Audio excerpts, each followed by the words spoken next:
retornant a les varietats tradicionals valencianes mitjançant la divulgació i el consum.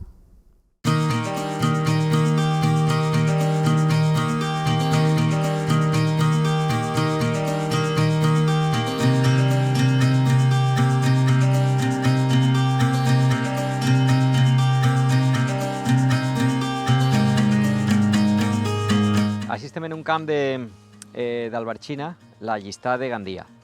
És una planta, l'albergina és una planta típica d'estiu, es planta al principi de la primavera, en el mes de març, i bueno, està produint tot l'estiu.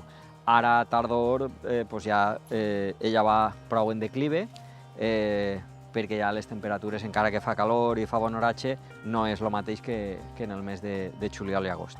És una planta d'estiu i les temperatures altes no té cap problema. El problema el té en que ara la tardor està sent prou pareguda a l'estiu, per tant ella encara està en marxa.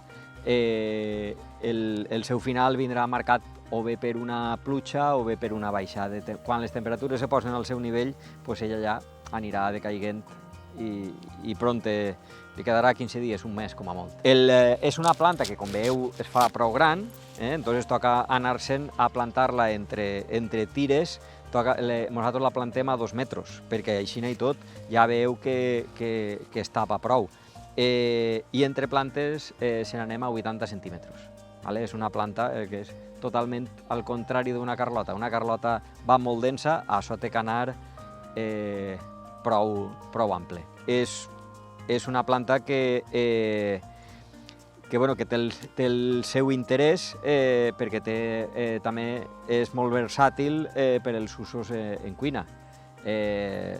Pot ser des d'albergina fregida, en pimentó i tomata,